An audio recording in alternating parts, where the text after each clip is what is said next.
దేవుడిచ్చిన భాగ్యంకి దేవునికి ఎంతో వందనాలు. ఈ సమయంలో అందరూ లేచి వెళ్ళినట్లయితే ఒక వచనం చదువుకొని మనము దేవుని వాక్యంలోనికి వెళ్దాము. లూకా సువార్త 11వ అధ్యాయము 5వ వచనం. మరియు ఆయన వారితో ఇట్లనెను, మీలో ఎవనికైనను ఒక స్నేహితుడు ఉండగా అతడు అర్ధరాత్రి వేళ ఆ స్నేహితుని యొద్దకు వెళ్ళి, స్నేహితుడా, నాకు 3 రొట్టెలు బదులిమ్ము. నా స్నేహితుడు ప్రయాణం చేయుచు మార్గములో నా యొద్దకు వచ్చి ఉన్నాడు. అతనికి పెట్టుటకు నా యొద్ద ఏమీ లేదని అతనితో చెప్పిన ఎడ్ల అతడు లోపలనే ఉండి, నన్ను తొందర పెట్టవద్దు, తలుపు వేసి ఉన్నది, నా చిన్నపిల్లలు నాతో కూడా పండుకొని ఉన్నారు, నేను లేచి ఇయ్యలేనని చెప్పునా? అతడు తన స్నేహితుడైనందున లేచి ఇయ్యకపోయినను అతడు సిగ్గుమాలి మాటిమాటికి అడుగుట వలనైనను లేచి అతనికి కావలసినవన్నీ ఇచ్చును అని మీతో చెప్పుచున్నాను. ప్రార్థన చేసుకున్నాం. ప్రేమగల తండ్రి, కృపగల రాజా, ఈ యొక్క చక్కని మార్నింగ్ టైం మాకు ఇచ్చినందుకు నీకు వేలాది వందనాలు, స్తోత్రాలు. ఈ సమయంలో ఈ లేఖనాలని హస్తాల మీద అప్పచెప్తున్నాం తండ్రి. దయచేసి లేఖనాల ద్వారా మాకు కావాల్సిన జీవాహారం అనుగ్రహించు. నీ వాక్యము సత్యము, నీ వాక్యము బలమైనది. నీ మాటల ద్వారా మమ్మల్ని బలపరచు తండ్రి. భూమి మీద ఉన్నంత టెంపరీ లైఫ్ మేము నీ ఇష్టానుసారమైన జీవితంలో జీవించినట్లుగా సహాయపడు తండ్రి. ఈరోజు తండ్రి ప్రభా వింటున్న ప్రతి బిడ్డను ఆశీర్వదిస్తామని, అయినా అపరాధములు క్షమిస్తూ మా మధ్యలోనే నడిపిస్తామని యేసు ప్రభు నామములో నడుచున్నాం తండ్రి, ఆమేన్. దయచేసి అందరు కూర్చోండి.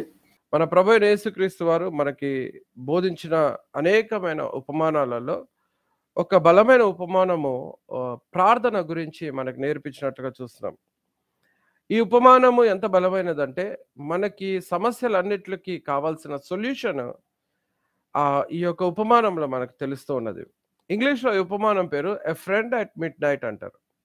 ఒక రాత్రి వేళ వచ్చిన ఒక స్నేహితుడు, అవసరతలో ఉన్న ఒక స్నేహితుడు ఒక రాత్రి వేళ వచ్చి ఇంకొక స్నేహితుడు మాట్లాడటము అనే ఉపమానాన్ని మనము యేసు ప్రభు వారు మనకి చక్కగా వివరిస్తూ మనకి అనేకమైన విషయాలు నేర్పించాడు. ఈ యొక్క లూకా 11వ అధ్యాయము మనం చూసినట్లయితే ప్రార్థన గురించి ఎక్కువగా మాట్లాడాడు. అదేవిధంగా మనము జాగ్రత్త గమనించి చూసినట్లయితే 1-4 పరలోకమందున్న మా తండ్రి నీ నామం పరిశుద్ధపరచబడును గాక అని ఒక ప్యాటర్న్, ఎలా ప్రేయర్ చేయాలో అనేది ఒక చక్కని ప్యాటర్న్ అక్కడ ఇచ్చినట్టు చూస్తున్నాము. దాని తర్వాత కంటిన్యూయేషన్ లో హౌ టు రిసీవ్ ఆన్సర్, ఎలా జవాబును పొందుకోగలవు అనేది ఆ నెక్స్ట్ పోర్షన్ లో బోధించినట్టుగా చిన్న కథ ద్వారా, ఒక పారబుల్ అంటారు, ఉపమానం ద్వారా శిష్యులకి నేర్పించినట్టుగా చూస్తున్నాం. మనుషులైన మనము భూమి మీద అనేకమైన సమస్యల నుంచి వెళ్తూ ఉంటాం. సమస్తము ప్రతి ఒక్కరికి రకరకాలైన సమస్యలు ఉంటాయి. ఆర్థిక సమస్య ఉండొచ్చు, ఆర్థికంగా అభివృద్ధి చెందటానికే మరి లోన్స్ క్లియర్ చేయడానికే ధనం ఎంత అవసరం ఉండొచ్చు.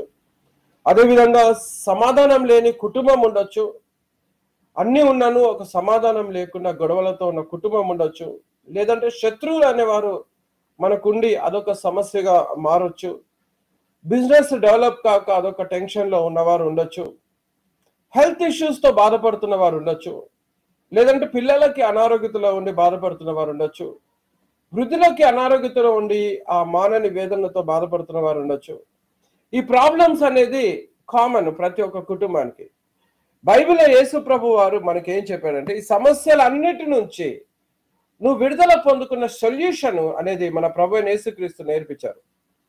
భూమి మీద ఎంత మంచి గొప్ప దేవుడు మన కోసము మనల్ని ఆయన రక్తం చేత కొనుక్కోవటమే కాకుండా ఆయన నామంలో మనం ఏది అడిగినానో మనము అవి పొందుకుంటాము అనే విషయాన్ని మనుషులకు తెలియజేయుటకు ఈ యొక్క చక్కని ఉపమానం ద్వారా లూకా 11లో నేర్పించినట్టుగా చూస్తున్నాం. శిష్యులు ఎక్కువగా ప్రార్థనలో గడిపి విజయవంతమైన జీవితాన్ని చూడాలని దేవుని యొక్క కోరిక. శక్తిని ఆశ్రయించకపోతే ప్రయోజనం ఏమీ లేదు. తాళపు చెవి నీ చేతిలో ఉంది, డోర్ ఓపెన్ చేయకపోతే ప్రయోజనం ఏమీ లేదు. అలానే ప్రార్థన జీవితం అనేది ఒకటి గొప్ప తాళపు చెవి లాంటిది.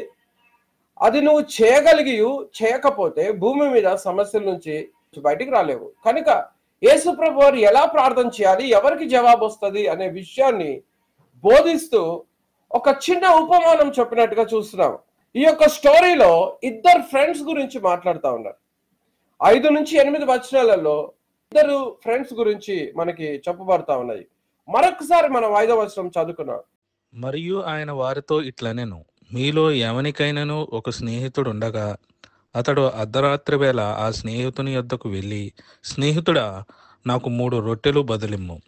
నా స్నేహితుడు ప్రయాణం చేయుచు మార్గములో నా యొద్దకు వచ్చి ఉన్నాడు. అతనికి పెట్టుటకు నా యొద్ద ఏమీ లేదని అతనితో చెప్పిన ఎడ్ల, అతడు లోపలనే ఉండి, నన్ను తొందర పెట్టవద్దు, తలుపు వేసి ఉన్నది, నా చిన్నపిల్లలు నాతో కూడా పండుకుని ఉన్నారు, నేను లేచి ఇయ్యలేనని చెప్పునా, అతడు తన స్నేహితుడైనందున లేచి ఇయ్యకపోయినను, అతడు సిగ్గుమాలి మాటిమాటికి అడుగుట వలనైనను లేచి అతనికి కావలసినవన్నీయు ఇచ్చును అని మీతో చెప్పుచున్నాను. ఇద్దరు స్నేహితులు ఉన్నారు. ఇద్దరు స్నేహితులలో ఒక స్నేహితుడి ఇంటికి ఫ్రెండ్స్ వచ్చారు. రాత్రి వేళ ప్రయాణం వెళ్తూ ఇంటికి స్నేహితుడు వచ్చాడు. ఆ స్నేహితుడి ఇంటికి రాగానే సడన్ విజిట్ అది. ఈయన దగ్గర వాళ్ళకి భోజనం పెట్టుటకు ఏమీ లేవు, ఒక రొట్టె ముక్క కూడా లేదు. వెంటనే ఏం చేయాలో అర్థం కాక ఆయన పరిగెత్తుకుంటా ఆయన క్లోజ్ ఫ్రెండ్ పక్కనే ఉన్నాడు. ఆ పక్కింట్లో ఉన్న క్లోజ్ ఫ్రెండ్ దగ్గరికి ఆయన వెళ్ళినట్టుగా చూస్తున్నాము. ఆ క్లోజ్ ఫ్రెండ్ దగ్గరికి వెళ్ళి ఆయన తలుపు తడతా ఉన్నారు. మధ్యరాత్రి వేళ ఆయన తలుపు కొడతా ఉన్నాడు. మధ్యరాత్రి వేళ తలుపు కొడుతూ ఏమడుగుతున్నాడంటే, మా ఇంటికి స్నేహితులు వచ్చాడు, 3 రొట్టెలు ఇయ్యమని బదిలీమని రాత్రి వేళ తలుపు కొడతా ఉన్నారు. ఈ యొక్క అవసరతలో ఉన్నవాడు అవసరాన్ని తీర్చేవాని వద్దకి వెళ్ళినట్టుగా చూస్తున్నాము. తలుపు తెరువు అంటే లోపల నుంచి ఏమంటున్నాడంటే, నైట్ అయిపోయింది, తలుపు మూసేశాను, నా దగ్గర నా పిల్లలు పడుకొని ఉన్నారు, నువ్వు డిస్టర్బ్ చేస్తున్నావు ఏంటి అన్నట్టు ఆయన లోపల నుంచి ఒక స్వరం వినిపిస్తా ఉన్నది. ఆయన తలుపు కొడతానే ఉన్నాడు. తలుపు కొడతా ఉంటే నేను లేచి ఇవ్వలేను అని చెప్తాడా అని మనకే ఒక ప్రశ్న వేస్తున్నాడు. ప్రశ్న వేస్తే ఏమన్నాడంటే, అతడు తన స్నేహితుడైనందున లేచి ఇయ్యకపోయినను, అతడు సిగ్గుమాలి మాటిమాటికి అడుగుట వలనైనను లేచి అతనికి కావలసినవి అన్ని ఇచ్చును అని మీతో చెప్పుచున్నాను. ఏం చేస్తున్నాడు అంటే, తలుపు కొడతానే ఉన్నాడు, సిగ్గును మాలిన వాడిలాగా కొడతానే ఉన్నాడు. కనుక ఫ్రెండ్ కదా బయట నుంచి తలుపు కొట్టేది, ఎవరో స్ట్రేంజర్ కాదు. కనుక నిద్రలో లేచి మరి ఆయన కావాల్సిన 3 రొట్టెలు తలుపు తీసి ఇచ్చేశాడు. ఇలాగా ఒక అవసరతలో ఉన్న వ్యక్తి ఇంకొక స్నేహితుడి దగ్గరికి వెళ్ళి తలుపు కొట్టి మధ్యరాత్రి వేళ తనకు కావాల్సిన 3 రొట్టెలను కూడా తీసుకొని మళ్ళా తిరిగి తన ఇంటికి వెళ్ళిపోయి ప్రయాణం చేస్తున్న వాళ్ళ ఇంటిలో ఉన్న స్నేహితులకి ఆహారం ఇచ్చిన ఉపమానం ఇక్కడ చెప్తా ఉన్నాడు. బైబిల్లో ఉపమానంలో అనేకమైన పాఠాలు మనం నేర్చుకోవచ్చు. మొట్టమొదటిగా పాఠం ఏంటంటే, ఇద్దరు స్నేహితులు అనగా ఒకరు అవసరతలో ఉన్నవాడు, ఇంకొకరు అన్ని ఇవ్వగలిగిన శక్తి గలవారు. మొదటిగా మనం అర్థం చేసుకోవాలి ఏంటంటే, ఈ ఉపమానంలో ఫస్ట్ లెసన్ మనం నేర్చుకోవాల్సిన విషయం ఏంటంటే, అవసరతలో ఉన్నప్పుడు నువ్వు వెళ్ళాల్సింది నీ యొక్క క్లోజ్ ఫ్రెండ్ దగ్గర అని చెప్తున్నారు. ఈరోజు ఎవరు మనకి క్లోజ్ ఫ్రెండ్ అని దేవుడు మనకి ఏం చూపిస్తున్నాడు అంటే, మన ప్రభు అయిన దేవుడు మనకు ఒక స్నేహితుడిగా ఉన్నట్టుగా ఈ ఉపమానంలో మనకు చూపిస్తా ఉన్నాడు. నిజంగా దేవుడు శక్తి గలవాడు, భూమి ఆకాశాన్ని సృజించిన దేవుడు, అల్ఫయు ఒమేగుయునైన దేవుడు, మొదటివాడు కడపటివాడు, శక్తిగల దేవుడు, పరిశుద్ధుడు. ఆయన మనల్ని ఏ విధంగా మనతో ఉన్నాడంట, ఒక స్నేహితుడు లాగా ఉన్నాడంట. ఎంత చక్కగా ఆయన దేవుని గురించి మనకి వివరిస్తా ఉన్నాడు. దేవుడు మనకు ఒక స్నేహితుడు. రెవల్యూషన్ 1:8 ఏం చెప్తుందంటే, అల్ఫయు ఒమేగయు నేను, వర్తమాన భూత భవిష్యత్ కాలములలో ఉండువాడును నేను అని సర్వాధికారియు దేవుడు నగు ప్రభువు సెలవిచ్చుచున్నాడు. క్రియేటర్ ఆయన, సృష్టికర్త, first and the last, all powerful God, సమస్తము చేయగలిగిన శక్తి గల దేవుడు కంపారిజన్ మనకి ఎలా చెప్తున్నాడంటే, ఈ ఉపమానంలో ఒక స్నేహితుడిలాగా మనకి చూపిస్తా ఉన్నాడు. పరలోకపు తండ్రి మనకు ఒక స్నేహితుడు. ఆయన దేవుడైనను ఆయన మనకి ఒక స్నేహితుడు లాగా ఉన్నట్టుగా మనం చూస్తున్నాం. కనుక నువ్వు కూడా ఆయనకి ఒక స్నేహితుడిని అడిగినట్టుగా వెళ్ళి ఆయనని అడగాలి. మొట్టమొదటిగా మనం తెలుసుకోవాలి ఏంటంటే, నీ అవసరతలో నువ్వు వెళ్ళాల్సింది నీ స్నేహితుడి దగ్గరికి. యేసు ప్రభు వారు ఏమన్నారో చూద్దాం. తన స్నేహితుడు కొరకు తన ప్రాణంను పెట్టువాని కంటే ఎక్కువైన ప్రేమ గలవాడు ఎవడునూ లేడు. యోహాను 15వ అధ్యాయము 13వ వచనంలో యేసు ప్రభు వారు చెప్తున్నాడు. ఏమని చెప్తున్నాడు అంటే, నేను ఒక గుడ్ ఫ్రెండ్ అని, మీకు గుడ్ ఫ్రెండ్ అని కనుక మీకోసం నేను ప్రాణం పెట్టాను, సిలువలో రక్తం కార్చాను. ప్రాణం పెట్టగలిగిన వాడి కన్నా ఇంకొక మంచి ఫ్రెండ్ ఎవరున్నారు? ఒక ట్రూ ఫ్రెండ్ భూమి మీద మనకి జీవించే మనము తెలుసుకోవాలి. ఎవరంటే పరలోకంలో ఉన్న మన తండ్రి, మన ప్రభు అయిన యేసు క్రీస్తు మనకి స్నేహితుడిలాగా మనతో మాట్లాడుతూ ఉన్నాడు. ఐఎమ్ ఏ గుడ్ ఫ్రెండ్ అని చెప్తా ఉన్నాడు. కనుక మనం అర్థం చేసుకోవాలి ఏంటంటే, మన స్నేహితుడైన మన తండ్రి దగ్గరికి మనం వెళ్ళాలి. మనము అవసరతలో ఫస్ట్ దేవుని దగ్గరికి పరిగెత్తటము అనేది మనము నేర్చుకోవాలి. భూమి మీద మనకి స్నేహితులు చాలా క్లోజ్ ఫ్రెండ్స్ ఉంటారు. ఏమైనా విషయాలు జరిగితే వాళ్ళకి వెళ్ళి చెప్పుకుంటాము. కుటుంబం కన్నా ఫస్ట్ ఫ్రెండ్స్ దగ్గరికి వెళ్ళి ఫోన్ చేసి వాళ్ళకన్నీ మన అవసరతలు చెప్తాము, మన కష్టాలు చెప్తాము, బాధలు చెప్తాము, మనకి హెల్ప్ చేయటానికి పిలుస్తూ ఉంటాము. ఒకవేళ నిజమైన స్నేహితుడు ఉంటే సహోదరుడి కన్నా ఎక్కువ వాడంట. సామెతల గ్రంథము 18వ అధ్యాయం 24వ వచనంలో, సహోదరుని కంటేను ఎక్కువగా హత్తియుండు స్నేహితుడు కలడు. ఒక బ్రదర్ కన్నా క్లోజ్ గా ఉన్న ఒక ఫ్రెండ్ ఉండగలడంట. ఒకవేళ ట్రూ ఫ్రెండ్ ఉంటే ఒక బ్రదర్ కన్నా క్లోజ్ గా ఉండగలడంట. అందుకే ఫస్ట్ స్టెప్ లో మనం నేర్చుకోవాలి ఏంటంటే, హీ కంపేర్స్, దేవుడు ఎలా కంపేర్ చేసుకుంటున్నాడు అంటే, మనము స్నేహితులము, ఆయన కూడా ఒక స్నేహితుడిలాగా మనతో ఈ ఉపమానంలో చూపిస్తా ఉన్నాడు. ఆయన మనకి స్నేహితుడిలాగా ఉన్నాడు కనుక మనం ఏం చేయాలి అంటే, మన సమస్యలలో మొట్టమొదటి అడుగు నేర్చుకోవాలి ఏంటంటే, మన దేవుడు దగ్గరికి మనము మొరపెట్టడానికి వెళ్ళాలి. బైబిల్లో మనం చూసినట్లయితే ఈ విధంగా దేవుణ్ణి ఆశ్రయించిన బిడ్డలు ఉన్నారు. బైబిల్లో ఎన్నో ఎగ్జాంపుల్స్ చూడొచ్చు. వాళ్ళ కష్టాలలో వారు కుటుంబాన్ని వెనక పడలేదు. వారి కష్టాలలో వారు సామర్థ్యత మీద, లోకరీతి మనుషుల మీద ఆధారపడలేదు. కానీ దేవునికి మొరపెట్టి జయం పొందుకునే బిడ్డలని మనం చూడగలము. బైబిల్లో మొట్టమొదటిగా అవసరత కోసం చూసుకున్నాం. ఏలియాకి ఆకలి కొనినప్పుడు 1 రాజుల గ్రంథం 17వ అధ్యాయంలో చూస్తాం ఏంటంటే, కాకులు వచ్చి ఆయనకు ఉదయంన సాయంత్రమైనా ఆయనకు ఆహారం పెట్టినట్టుగా చూస్తున్నాం.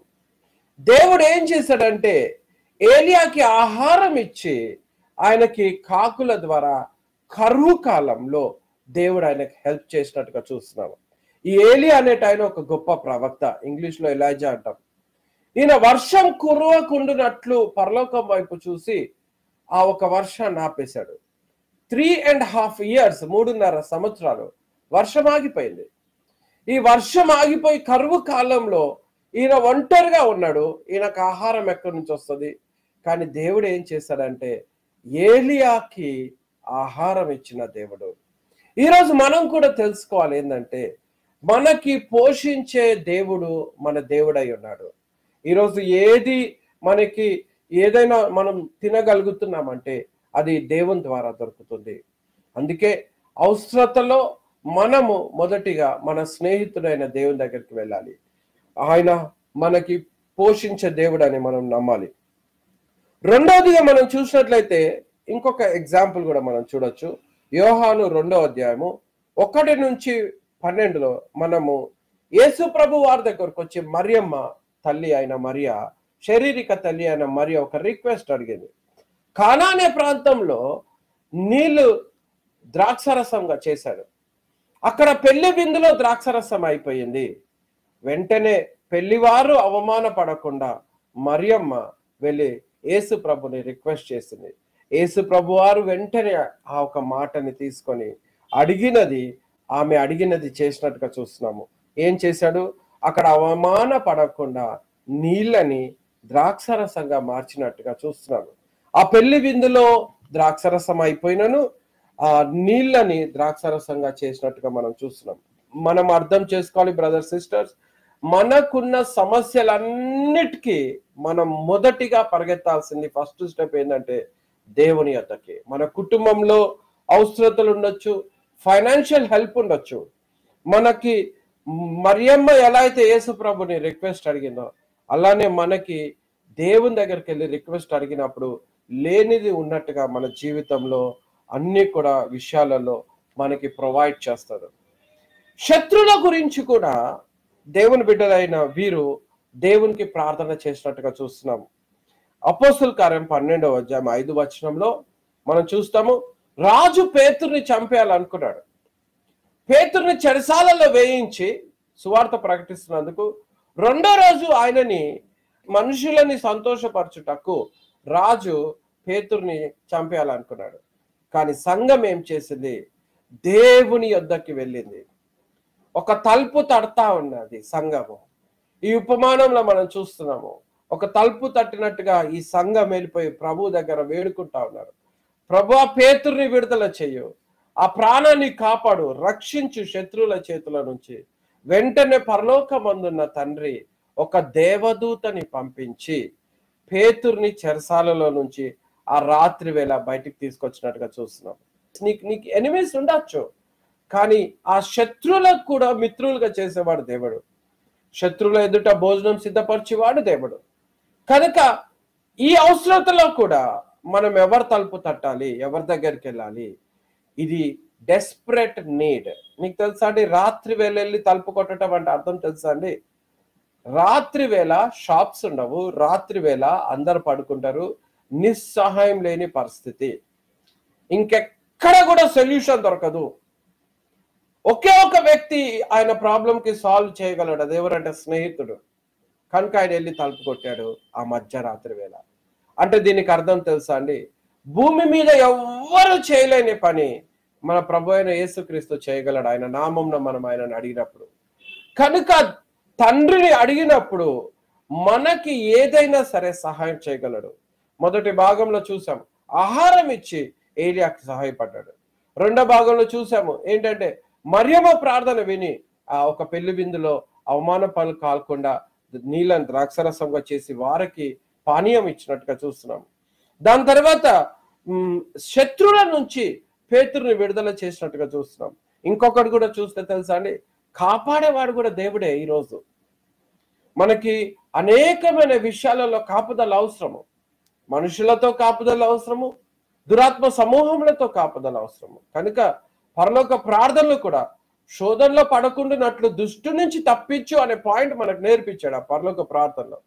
అందుకే మనం ఒకటి తెలుసుకోవాలి, ఏంటంటే మనకి ఒక ప్రొటెక్షన్ కూడా అవసరము. యెహోషువపాతుని మనం బైబిల్లో చూస్తాం, బాణాల వర్షము కురుస్తా ఉంది ఆయన మీదకి, ఎందుకంటే యుద్ధానికి వెళ్ళాడు.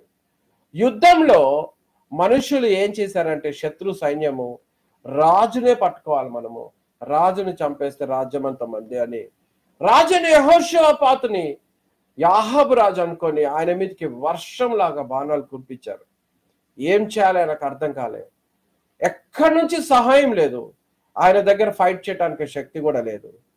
ఆయన కొన్ని నిమిషాల్లో మరణిస్తున్నాడు ఆయన. కనుక ఆయనకు అర్థమైపోయింది, దేవుని దగ్గరికి వెళ్ళి తలుపు కొట్టాడు.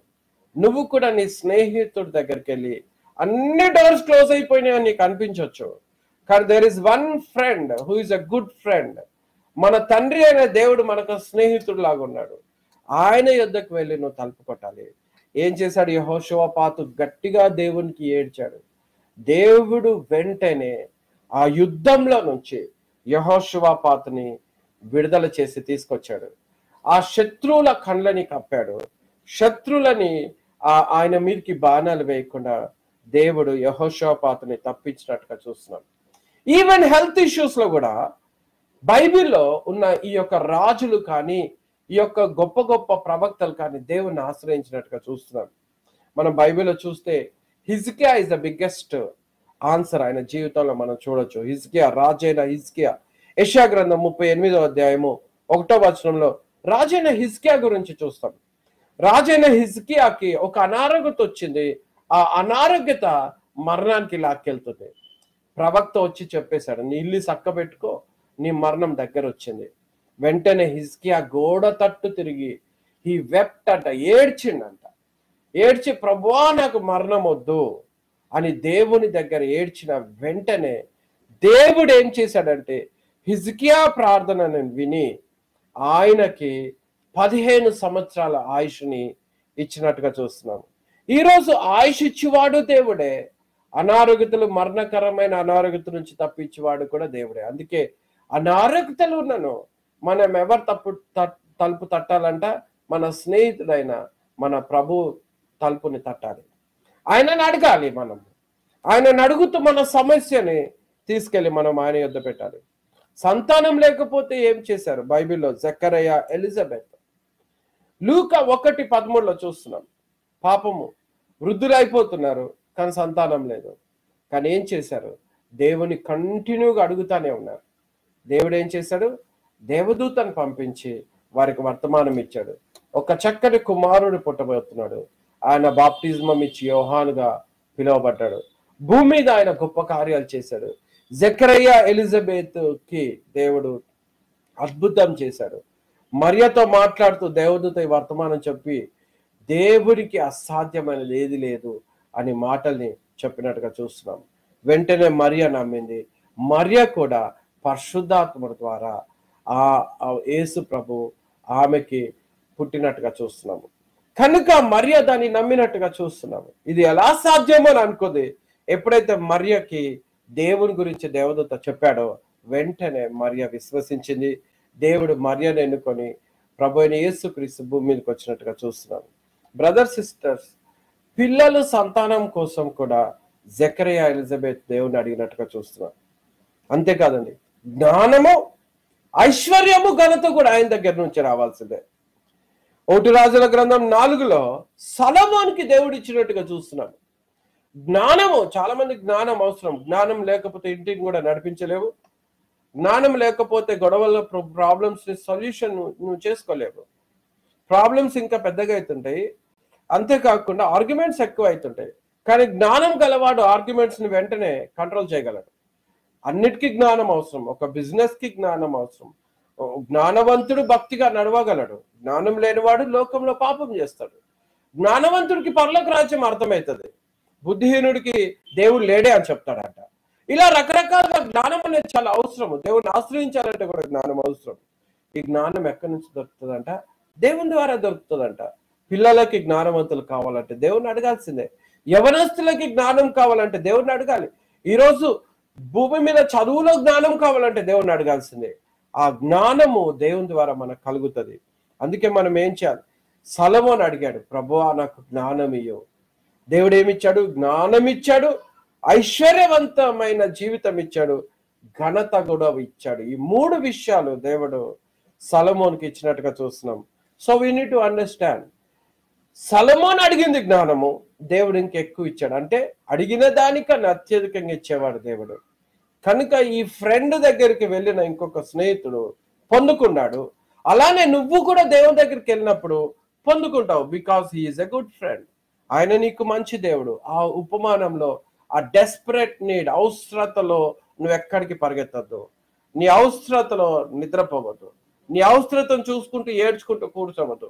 నీ అవసరతలో నువ్వు వెళ్ళాల్సినది ఏంటంటే ప్రభు దగ్గరికి వెళ్ళిపోయి మోకాలంగి ప్రభుని ఆశ్రయించాలి, దేవుని వేడుకోవాలి. అది ఎంత పెద్ద సమస్య ఉన్నాను నీకు సహాయం చేయగల దేవుడు ఒకే ఒక వ్యక్తి సమర్థుడు, అది ప్రభు అయిన యేసుక్రీస్తు. ఆయన నామంన మనకు అన్ని పొందుకుంటాం. కనుక ఈరోజు మనము తెలుసుకోవాలి ఏంటంటే wisdom, wealth, honour comes from the lord. అంతేకాదు, అబ్రహాము కుమారుడికి అయితే ప్రపోజల్ కూడా సెట్ చేశాడు దేవుడు. అంటే అబ్రహాముకి ఒక కుమారుడు ఉన్నాడు. కుమారుడు పేరు ఇస్సాకు. ఇస్సాకుకి ఒక చక్కని అమ్మాయితో వివాహం చేయాలనుకున్నాడు తండ్రి. కానీ ఎవరిని వెతుకోవాలో ఆయనకు తెలియదు. పనివాడిని పంపించాడు. వెళ్ళి సంబంధం, మంచి అమ్మాయిని సంబంధం తీసుకొని నా కుమారుడి కోసం తీసుకురా అంటే ఈ పనివాడు వెళ్ళాడు. ఏం చేయాలో అర్థం కాక మోకాలొంగి దేవుణ్ణి అడిగాడు, ప్రభువా ఒక ఊరు వచ్చాను, ఏం చేయాలి దేవా? నేను ఎలా గుర్తుపట్టగలను? నా యజమానుడు కుమారుడికి ఒక మంచి సంబంధం, ఒక మంచి నువ్వే అనుకున్న అమ్మాయిని నాకు చూపించు దేవా. నేను ఆ వివాహానికి వచ్చిన ఈ పని సక్సెస్ చేయి తండ్రి అని దేవుడిని అడిగాడు. వెంటనే దేవుడు రెబెకా అనే అమ్మాయిని చూపించాడు. ఈయన అడిగినది దేవుడు సహాయం చేశాడు. ఈ పనివాడు అడిగాడు. అనేకమైన స్త్రీలు వచ్చి నీళ్ళని చేదుకుంటున్నారు బావి దగ్గర. నేను నీళ్ళు అడిగిన వారు ఏ అమ్మాయి అయితే నాకు నీళ్లు పోసి నీ ఒంటెలకు కూడా నీళ్లు పోస్తానని చెప్తుందో ఆ అమ్మాయిని నువ్వు ఎన్నుకున్నావు దేవా, నేను గుర్తిస్తా అని దేవుణ్ణి ఒక సూచన అడుగుతాడు. వెంటనే దేవుడు ఏం చేస్తాడంటే రెబెక్కా వస్తుంది. ఆ టైంలో నీళ్లు పోస్తూ, నీళ్ళు అడిగినప్పుడు ఆయనకు నీళ్లు పోస్తూ ఏమంటదంటే నీ ఒంటెలకు కూడా నేను నీళ్లు చేది పోస్తాను అంటది. వెంటనే ఆయనకు అర్థమైపోయింది ఏంటంటే దేవుడు ఎన్నుకున్న స్త్రీ. చూసారా అండి, అబ్రహాముకి అంత ధైర్యం ఉండటానికి కారణం ఏంటి తెలుసా అండి? ఇస్సాకు మీద, ఇస్సాకు గురించి దేవుణ్ణి అడిగాడు అబ్రహాము. అబ్రహాముకి సక్సెస్ఫుల్ ఈ యొక్క కోడలు దొరుకుతుందని అబ్రహాంకి అర్థమైపోయింది. ఎందుకంటే ఆయన దేవుణ్ణి ఆశ్రయిస్తున్నాడు, టెన్షన్ పడలేదు. దేవుడు నిజంగానే తన పనివాడికి చక్కని కోడల్ని చూపించాడు. ఈ విధంగా ఈవెన్ మ్యారేజెస్ లో కూడా వి షుడ్ అండర్స్టాండ్, దేవుని దగ్గరికి వెళ్ళి అడగాలి. ఈరోజు చాలా మంది బ్యాక్గ్రౌండ్ సపోర్ట్ చూసి వివాహాలు చేసుకుంటారు, ఎడ్యుకేషన్ చూసి వివాహాలు చేసుకుంటారు. ఓకే, ఇవన్నీ మంచిదే, కానీ అన్నిటికన్నా ముఖ్యమైన ఏంటి తెలుసా అండి? దేవుడు ఎవరిని ఎన్నుకున్నాడు, వారు పర్ఫెక్ట్ మ్యాచ్ గా ఆ కుటుంబానికి ఉంటారు. ఇంకా లైఫ్ లాంగ్ ఒక హ్యాపీయెస్ట్ లైఫ్ గా ఉంటది. మీకు తెలుసా అండి, ఇస్సాకు ఆనందకరంగా ఉన్నట్టుగా చూస్తున్నాం బ్రదర్స్ సిస్టర్స్. నెక్స్ట్ మనం ఇంకొక పోర్షన్ కూడా చూడొచ్చు. హార్ట్స్ అండ్ మైండ్స్ కూడా కంట్రోల్ చేసే దేవుని చేతిలోనే ఉన్నది. మత్తయి సువార్త 19వ అధ్యాయము 26వ వచనంలో ఒక మాట అన్నాడు శిష్యులతోటి. యేసు వారిని చూచి ఇది మనుష్యులకు అసాధ్యమే కానీ దేవునికి సమస్తము సాధ్యమని చెప్పాను. ఎవరు రక్షింపబడగలరు దేవా అని శిష్యులు అడుగుతుంటే యేసు ప్రభు చెప్తున్నాడు, with God all things are possible. ఫరో రాజు హృదయాన్ని కఠినపరచును, ఫరో రాజు హృదయాన్ని మెత్తటైన హృదయంగా చేశాడు. ఎస్తేరు ప్రార్థనతో రాజుని కలిసినప్పుడు రాజుకి ఎస్తేర్ మీద దయ కలిగిందంట. ఎస్తేర్ని చూసిన వెంటనే రాజు హృదయం కరిగిపోయిందంట. ఎందుకంటే ఎస్తేర్ ఎంతో దేవునికి ప్రార్థన చేస్తూ భర్త దగ్గరికి వెళ్తా ఉన్నది. భర్త హృదయాన్ని దేవుడు మార్చేశాడు. ఆయనకి ఒక దయా కనికరం వచ్చి అడగక ముందే ఇది తీసుకో అది తీసుకో అని చెప్పి ఆమెకి ఆ ఒక రాజ్యాన్ని బహుమానంగా ఇస్తా ఉన్నాడు. Brother sisters, God controls the even minds and hearts. Even childrens, నీ పిల్లలకి ఆశీర్వాదం కావాలన్నాను మనం దేవుని అడగాల్సిందే. అబ్రహాం అడుగుతాడు, దేవా నా పిల్లలు దీవించబడాలి. దేవుడు అన్నాడు, నీ పిల్లల్ని ఎట్లన్నా నేను దీవిస్తాను. సో ఆల్ దీస్ ఎగ్జాంపుల్స్, వీళ్ళు ఇంత ఘనంగా ఇవన్నీ జవాబులు పొందుకోవడానికి కారణం ఏంటి తెలుసా? They went to their friend, స్నేహితుడి దగ్గరికి వెళ్ళి తలుపు కొట్టారు. మనం కూడా నేర్చుకోవాలి ఏంటి తెలుసా అండి? మన ఆహారం విషయంలో కానీ, డైలీ నీడ్స్ కోసం కానీ, మన అవసరతలో దేవుని దగ్గరికి వెళ్ళాలి. శత్రువులు ఉన్నప్పుడు దేవుని దగ్గరికి వెళ్ళాలి. కాపుదల కోసం దేవుని దగ్గరికి వెళ్ళాలి. అనారోగ్యత స్వస్థత కోసము దేవుని దగ్గరికి వెళ్ళాలి. సంతానం లేకపోతే సంతానం కావాలంటే దేవుని దగ్గరికి వెళ్ళాలి. జ్ఞానం కావాలంటే దేవుని దగ్గరికి వెళ్ళాలి. ధనము కావాలన్న దేవుని దగ్గరికి వెళ్ళాలి. ఘనత కావాలన్న దేవుని దగ్గరికి వెళ్ళాలి. ధనం విషయంలో అడిగేసరికి ధనాపేక్షలు బైబిల్ ఒక మాట చెప్తుంది, భోగ ఇచ్చల కోసం దేవుడు ఇయ్యాడంట. అవసరతలను తప్పకుండా తీర్చి ఇచ్చే చేతులుగా నిన్ను చేయగలడు. గుర్తుపెట్టుకోవాలి, ఘనత నీకు ఇవ్వగలడు. నీ కుమారులకి నీ కుమార్తెలకి చక్కని ప్రపోజల్స్ కూడా దేవుడు ఏర్పాటు చేయగలడు. హృదయాల తలంపులని, కఠినమైన మనుషులని, నీకు హాని చేయాలని చూసేవారి హృదయాలను కూడా దేవుడు మార్చగలడు. నీ పిల్లలకి ఆశీర్వాదాన్ని కూడా కుమ్మరించగలడు. కనుక వీళ్ళందరూ ఇలా జవాబు పొందుకోవడానికి కారణం ఏంటి? వారు స్వబుద్ధి మీద ఆధారం చేసుకోకుండా ఏం చేశారంటే దేవుని దగ్గరికి మొరపెట్టారు. యేసు ప్రభు వారు అదే చెప్తా ఉన్నారు మనకి, ఒక స్నేహితుడే ఇంకో స్నేహితుడిని కలుసుకో. ఈ రోజు నీకు అవసరం ఉంది, నేనే నీ స్నేహితుడని దేవుడు చెప్తున్నాడు. నా యొద్దకు రా, నేను జవాబిస్తాను. నీకోసం ఆలోచన చేసేది నేనే. నిన్ను దేవుడు లోకంలో ఎంతో ప్రేమించాను అంట. కాగా ఆయన తన అద్వితీయ కుమారునిగా పుట్టినవాణి అందు విశ్వాసం ఉంచు ప్రతివాడు నశింపక నిత్య జీవం పొందినట్లు ఆయనను అనుగ్రహించిన యేసు ప్రభు వారు భూమి మీదకి పంపించాడు. అంతగా మనల్ని ప్రేమిస్తున్నారు దేవుడు. మనల్ని నరకం నుంచి రక్షించుటకు ఆలోచన చేసిన దేవుడు. అందుకే భూమి మీదకి యేసు ప్రభు వచ్చి తప్పించుటకు సిలువలో రక్తం కార్చి మన పాపాలు కడిగేసిన యేసు ప్రభు, ఆయన నామంలో రక్షణ పొంది బాప్టిజం పొందినప్పుడు మనకి విడుదల పొందుతున్నాము. అంత సులభంగా పరలోకం తీసుకెళ్లే యేసు ప్రభు అంతకన్నా మంచి ఫ్రెండ్ ఎవరున్నారు? ప్రాణం పెట్టిన ఫ్రెండ్. అందుకే ఆయన మనకి స్నేహితుడిలాగా, ఒక మాస్టర్గా కాదు, ఒక ఫ్రెండ్ లాగా మనతో మాట్లాడుతున్నాడు. ఏంటంటే తలుపు తట్టడం, రాత్రి వేళ ఆయన యొద్దకు వెళ్ళటం. రెండో పాయింట్, రెండో స్టెప్ ఇంకొకటి నేర్చుకోవాలి. ఏంటంటే ఈయన దొరుకు వరకు తలుపు కొడతానే ఉన్నాడు. That is another point we need to learn. ఏంటంటే first going to the Lord, దేవుని దగ్గరికి వెళ్ళటము, because he is a friend to you. అది ఏ సమస్య ఉండొచ్చు, అది నీ కుటుంబానికి అవసరతున్న ఎట్లాంటి సమస్య ఉన్నాను, నువ్వు దేవుని దగ్గరికి వెళ్ళటము ఒకటి. రెండో భాగం ఏంటంటే కంటిన్యూగా దేవుణ్ణి అడగటం. అది కూడా చాలా ప్రాముఖ్యమైన విషయం. పొందు వరకు దేవుణ్ణి అడగాలి. చాలా మంది ఏం చేస్తారంటే పొందు వరకు అడగరు, కొంతవరకు అడుగుతారు, దాని తర్వాత పొందుకోకపోతే దేవుణ్ణి అడగటం మానేస్తారు. కానీ ఈయన ఏం చేశాడో చూద్దాం. 8వ వచనం, అతడు తన స్నేహితుడైనందున లేచి ఇయ్యకపోయినను అతడు సిగ్గుమాలి మాటికి అడుగుట వలననైనను లేచి అతనికి కావలసినవన్నీ ఇచ్చును అని మీతో చెప్పుచున్నాను. సో ఏం చేస్తున్నాడు? కొడతనే ఉన్నాడు, తలుపు కొడతనే ఉన్నాడు, వదలట్లేదు, పొందు వరకు వదలట్లేదు. బైబిల్లో దేవుడు ఏం చెప్పాడు తెలుసా అండి? ఆయన స్నేహితుడు కనుక, అరే నా స్నేహితుడే కదా తలుపు కొడుతుందని తలుపు తెరిచి ఆయనకి కావాల్సిందన్నీ ఇచ్చేసిందంట. ఏమేం కావాలి చెప్పు, ఇచ్చేసిందంట. అలానే మనం కూడా నేర్చుకోవాలి. ఏం తెలుసా అండి? దేవుని జవాబు పొందుకునే వరకు నీ ప్రార్థన మానొద్దు. ఒక పాయింట్ మీద నువ్వు దేవుని దగ్గర ప్రార్థన చేయటం మొదలు పెట్టావు, డోంట్ గివ్ అప్, వదలద్దు, పట్టుదల. విసుగు పొందొద్దు, నిరుత్సాహం పొందొద్దు, ఆ విశ్వాసం కోల్పోవద్దు. దేవుని దగ్గరికి వెళ్ళి అడుగుతానే ఉండాలి. మన బైబిల్లో చూస్తాం, దానియేలు 10లో దానియేలుకి ఒక విషయంలో జవాబు అవసరం ఉండే. ఆయన ఏం చేశాడండి? పట్టుదలతో ప్రార్థన చేస్తూనే ఉన్నాడు. 1 రోజు అయిపోయింది, 2 రోజులు అయిపోయింది, 3 రోజులు అయిపోయింది, 10 రోజులు అయిపోయింది, జవాబు దొరకట్లేదు. ఉపవాసం ఉండి మరీ అడుగుతున్నాడు, జవాబు ఇంకా దొరకలేదు. 15 రోజులు అయిపోయింది, జవాబు దొరకలేదు, అయినా హీ నెవర్ గేవ్ అప్. 20 రోజులు అయిపోయింది, జవాబు దొరకలేదు, అయినా వదలట్లేదు. అదే పట్టుదల, అదే భారంతో ప్రార్థన చేస్తున్నాడు. 21వ దినమున దేవుని యొక్క దూత వచ్చి ఆయనకి ఆన్సర్ ఇచ్చేసింది. అలానే నీ జీవితానికి కూడా పరలోకపు దూతలు నీకు హెల్ప్ చేయటానికి ఉన్నాయి.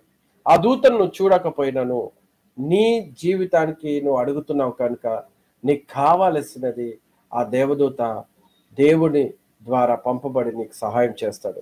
కనుక మనం అర్థం చేసుకోవాలి, దానియేలు హీ నెవర్ గేవ్ అప్, ఆయన పట్టుదల విడవలేదు. ఈరోజు నువ్వు కూడా ఏం నేర్చుకోవాలి తెలుసా అండి? ప్రార్థనలో పట్టుదల వదలొద్దు. ఏం చేయాలి? అడుగుతానే దేవుని ఉండాలి. అదే విధంగా 1 రాజుల గ్రంథం 18లో ఇంకొక భాగాన్ని చూస్తాం. ఏలియా అనే ప్రవక్త.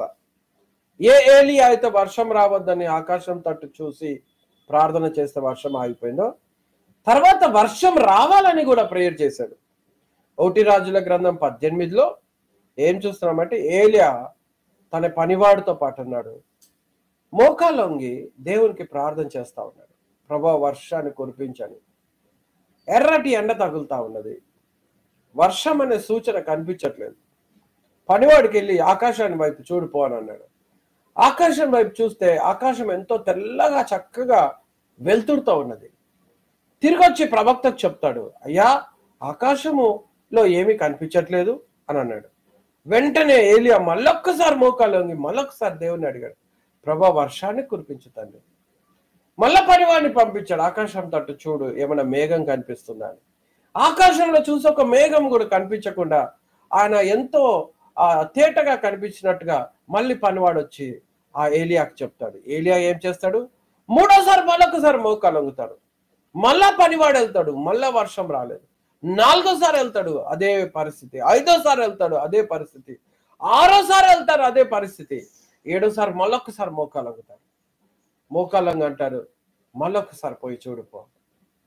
వెంటనే ఆ ప్రవక్త చెప్పిన మాట ప్రకారంగా పనివాడే ఆకాశంలో చూస్తే, అయ్యా చెయ్యంత గుప్పిడంత మేఘం స్టార్ట్ అయింది అని అన్నాడు. వెంటనే ఏలియాకు అర్థమైపోయింది, దేవుని జవాబు వచ్చేసింది.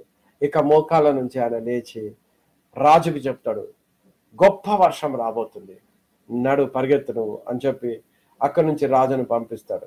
బ్రదర్స్ సిస్టర్స్, మనం తెలుసుకోవాలి, పొందుకున్న వరకు ఏలియా గొప్ప ప్రవక్త ఎలా ప్రేయర్ చేశాడో మనం కూడా మన ప్రార్థనకి ఎట్లుండాలి తెలుసా అండి? పట్టుదల ఉండాలి. అదే ఉపమానంలో చెప్పాడు. ఈ స్నేహితుడు ఏం చేశాడండి? రాత్రి అంతా తలుపు కొడుతూనే ఉన్నాడు. అంటే మనం కూడా పొందు వరకు దేవుణ్ణి అడుగుతానే ఉండాలి. అది దేవుడిచ్చిన విధానం.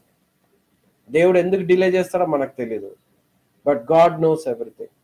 సమ్ టైమ్ దేవుడు అనుకుంటాడు ఇప్పుడే కాదు, కొంచెం ఆగాలి. కొన్నిసార్లు వెంటనే ఇస్తాడు. భోగ ఇచ్చలు అడిగితే మాత్రం ఇయ్యాడు దేవుడు. ఒక జవాబు దొరకదు నీకు భోగ ఇచ్చలకి. కానీ దేవుడికి అవసరతలు, కష్టాలు, సమస్యలు, శ్రమలు, బాధ, దుఃఖము ఏదైనా ఉండొచ్చండి. అది దేవుని దగ్గరికి వెళ్ళిపోయి నువ్వు అడిగినప్పుడు దేవుడు నీకు దాని విషయంలో సహాయపడతాడు. నీ అపరాధంను కూడా క్షమించేది నీ ప్రార్థనతో దేవుని క్షమాపణ కోరుకున్నప్పుడు. నువ్వు బాప్టిజం పొందావు కానీ బ్యాక్ స్లైడ్ అయిపోయినావు, పాపంలో మళ్ళా వెనుకకు పడిపోయినావు, దేవునికి శత్రువు అయిపోయినావు. ఏం చేయాలి? మళ్ళా తిరిగి దేవుని దగ్గర రావాలంటే మళ్ళీ దేవుని దగ్గర ఏడవాలి, క్షమాపణ కోరుకొని మారుమనసు పొంది క్షమాపణ కోరుకుంటే మళ్ళీ తిరిగి దేవుడు క్షమిస్తాడు. కనుక పాపాల క్షమాపణ కూడా నువ్వు దేవుని దగ్గరికి వెళ్ళి కన్నీటితో అడిగినప్పుడు తప్పక దేవుడు మళ్ళీ తిరిగి ఆయన కుమారుడిగా నిన్ను చేసుకుంటాడు. బ్రదర్ సిస్టర్స్, లూకా 18లో కూడా ఒక విధవరాల గురించి ఉపమానం చెప్తూ కంటిన్యూస్ గా పొందు వరకు అడగాలనే పాయింట్ లూకా 18లో కూడా మనకు చెప్పినట్టుగా చూస్తున్నాం. అక్కడ ఒక విడో ఒక ఊరి పెద్ద దగ్గరికి వెళ్ళిపోయి ఆమెకి న్యాయం కోసం అడుగుతానే ఉంది. లాస్ట్ పొందు వరకు ఆమె పట్టు వదలలేదు, చివరికి జవాబు పొందుకుంది. అక్కడ కూడా యేసుప్రభు వారి శిష్యులకి లూకా 18లో ఆ ఉపమానము చెప్పినట్టుగా చూస్తున్నాము. యేసుప్రభు వారు ఏమన్నారు తెలుసా అండి? మన ప్రభు యేసుక్రీస్తు ఇలా ప్రేయర్ చేసేవారంట నిజమైన సంతోషం చూడగలరంట. యోహాను 16:24 ఇదివరకు మీరేమీ నా పేరిట అడగలేదు, మీ సంతోషము పరిపూర్ణమగునట్లు అడుగుడి, మీకు దొరకను. మీ సంతోషం పరిపూర్ణం కావాలని నువ్వు ఆశపడుతున్నావా? నువ్వేం చేయాలి? దేవుణ్ణి అడుగు, అప్పుడు నీ సంతోషము పరిపూర్ణమవుతుంది. మూడో భాగంలో ఒక డేంజర్ పార్ట్ ఉంది. కొంతమందికి జవాబు దొరకదు. ఎందుకు? ఏంటి అంటే నువ్వు దేవుణ్ణి స్నేహితుడిగా చేసుకోలేదేమో. ఎప్పుడైతే దేవుణ్ణి నువ్వు స్నేహితుడిగా చేసుకోలేదో నీకు పరలోకం నుంచి జవాబు దొరకదు. ఎవరు దేవునికి స్నేహితులు అంట? యాకోబు గ్రంథము 2:23 చూస్తే అబ్రహాము దేవునికి స్నేహితుడిగా ఉన్నాడంట. ఎందుకు? చూడండి, కాబట్టి అబ్రహాము దేవుని నమ్మెను, అది అతనికి నీతిగా ఎంచబడెను అని లేఖనము నెరవేరబడెను, మరియు దేవుని స్నేహితుడని అతనికి పేరు కలిగెను. అబ్రహాంకు ఒక పేరు వచ్చిందంట, is a friend to God అని. ఎందుకు? ఆయన విశ్వాసంతో విధేయత చూపించాడు కనుక ఆయనకి ఆ నీతిమంతుడిగా ఎంచబడ్డాడు. ఈరోజు మొట్టమొదటిగా నీతిమంతుడిగా నువ్వు ఎలా ఎంచబడుతున్నావు అంటే బాప్టిజం ద్వారా నువ్వు పాపాలు కడిగేసుకొని దేవుని కుమారుడిగా అయినప్పుడు, క్రీస్తుని ధరించుకున్నప్పుడు నువ్వు నీతిమంతుడిగా నువ్వు ఎంచబడుతున్నావు. ఒక విధానం దేవునికి నువ్వు స్నేహితుడు ఎప్పుడైతే తెలుసా, ఇక్కడ you are no more servants అన్నాడు యేసు ప్రభు. మీరు దాసులు కాదు, నాకు స్నేహితులు అని అన్నాడు. ఎందుకు? నువ్వు పాపాలు కడిగేసుకొని నీతిమంతుడిగా రక్షణ ద్వారా నీతిమంతుడిగా ఎంచబడ్డావు. కేవలం పరలోక రాజ్యం వచ్చటనే కాదు నీకు వచ్చే బహుమానం, జీవ గ్రంథంలో నీ పేరు రాయబడుతుంది. అంతేకాకుండా నీతిగా దేవుడు మనం నీతిమంతులు కాకున్నాను రక్షణ ద్వారా నీతిమంతులుగా ఎంచుతున్నాడు. వీఆర్ ఈక్వల్ టు అబ్రహాం స్నేహితుడైతే మనం కూడా స్నేహితులం. రెండవదిగా ఏంటంటే ఈ స్నేహాన్ని చెడుపుకోకుండా జాగ్రత్తగా ఉండాలి. ఒకవేళ రక్షణ పొంది కూడా జవాబు పొందుకోవట్లేదు, నువ్వు ప్రార్థన చేసినా రావట్లేదు అంటే నిజమైన స్నేహితుడిగా దేవునితో నువ్వు నడవట్లేదేమో. ఎందుకంటే బైబిల్ ఇంకో మాట్లాడింది, ఏమన్నాడంటే యేసుప్రభు వారు శిష్యులతో మాట్లాడుతూ ఒక మాట అన్నాడు, నేను మీకు ఆజ్ఞాపించిన వాటిని చేసిన ఎడల మీరు నా స్నేహితులై ఉందరు. చూసారా అండి? You became friend and maintain that relationship. ఆ ఫ్రెండ్షిప్ ని ఎలా మెయింటైన్ చేయగలవు? దేవుని ఆజ్ఞలని గైకొనినప్పుడు. యేసుప్రభు వారు మనకు అనేకమైన ఆజ్ఞలు ఇచ్చారు, వాటిని అన్నింటినీ గైకొనాలి. సత్యం పలుకుట, న్యాయంగా ప్రవర్తించుట, యథార్థమైన జీవితము, నోటికి అపవిత్రమైన మాటలు రానియకుండా, తలంపులలో చెడు తలంపులు లేకుండా, పరిశుద్ధమైన హృదయం కలిగి క్షమించే గుణము, ప్రేమించే గుణము, కనికరము, దయా గుణము, ఇవన్నీ కూడా నీ హృదయంలో దేవుడు చూస్తా ఉన్నాడు. ఎప్పుడైతే ఇది నీ లోపల ఉంటుందో, దేవుని ఆజ్ఞల్ని పాటిస్తావో, అప్పుడు నిజంగా you are a friend to God. You know what is happening? నువ్వు అడిగిన వెంటనే, నువ్వు అడిగి పట్టుదలతో అడిగే వాటికి తప్పక జవాబు పొందుకుంటావు. నీ సంతోషము పరిపూర్ణమవుతుంది. కాబట్టి చివరిగా నేను ఒకటి చెప్పి ముగిస్తాను. ఏంటంటే, God is a friend to you. కాబట్టి నీకు మంచి స్నేహితుడు ఒకరు ఉన్నారని మర్చిపోవద్దు. దేవుడు, సర్వశక్తి దేవుడు నీకు స్నేహితుడిగా ఉన్నాడు. నువ్వు దేవునితోటి నడువు. దేవునికి శత్రువుగా కాకు పాపం చేసి. నువ్వు దేవునితో ఉన్నావా లేదా అనేది నీ ఆజ్ఞల్ని పాటించినప్పుడు నీకు అర్థమవుతుంది నువ్వు దేవునితో ఉన్నావని. కాబట్టి ప్రార్థనతో ఆయన యొద్దకు వెళ్ళు. రెండవదిగా ఏంటంటే, లోకం మీద కానీ నీ మీద కానీ నువ్వు ఆధారపడకుండా నీ అవసరతలో దేవుని దగ్గరికి వెళ్ళు. అడుగు. ఎలా అంటే, పొందుకో వరకు నువ్వు అడుగు, పట్టుదల వదలదు. మూడవదిగా ఏంటంటే, పాపము రానికుండా జాగ్రత్త పడు. లేకపోతే నువ్వు దేవునికి శత్రువు అయిపోతావు. పాపం వలన వచ్చు జీతం మరణము. పాపం వలన మనుష్యుడు నరకాగ్నికి త్రోయబడతాడు. ఇద్దరు వ్యక్తులు నరకానికి పోతారు. ఒకరు బాప్టిజం ద్వారా పాపాలు కడిగేసుకున్నని వారు, రెండవదిగా బాప్టిజం పొంది పాపం చేసేవాడు. వీరిరువురు నరకాగ్నికి పాత్రలవుతారు. కనుక నమ్మి బాప్టిజం పొందినవాడు రక్షింపబడును. మార్కు 16:16. రెండవదిగా ఏంటంటే, నీ రక్షణని కొనసాగించాలి, దేవుని కోసం జీవించాలి. బాటమ్ లైన్ ఒకటే, God is powerful. Such a wonderful story యేసుప్రభు వారు మనకు చెప్పారు. ఏంటి? A friend at mid night. రాత్రి వేళ వచ్చాడు, పొందుకున్నాడు, వెళ్ళిపోయాడు. అలానే నువ్వు కూడా దేవుని దగ్గరకు వచ్చి తలుపు కొట్టి పొందుకొని తిరిగి సంతోషంగా వెళ్ళిపో. నీ సొల్యూషన్, నీ కుటుంబ సమస్యలకి, నీ జీవితానికి వచ్చే ప్రతి కన్నీరికి సొల్యూషన్ ఒకటే, యేసు నామమున తండ్రిని వేడుకో, జవాబు పొందుకో. ప్రార్థన చేసుకున్నాం. ప్రేమగల తండ్రి, ఈ లేఖనాలు మాకు ఇచ్చినందుకు వందనాలు. ఈ ఉపమానము ఎంతో గొప్ప ఉపమానము. మా ప్రాబ్లమ్స్ అన్నిటికీ కావాల్సిన సొల్యూషన్ ఇచ్చే ఉపమానం. దీనికై నీకు ఎంతో కృతజ్ఞతలు చెల్లిస్తున్నాం తండ్రి. ప్రభా, ఈ విత్తనము నువ్వు 30 60 100 ఫలింపజేయండి. ఈ దినం ఇచ్చినందుకు వందనాలు చెల్లిస్తాం. మాకు జ్ఞానం ఇచ్చి నిన్ను ఆశ్రయించుటకు సహాయపడు.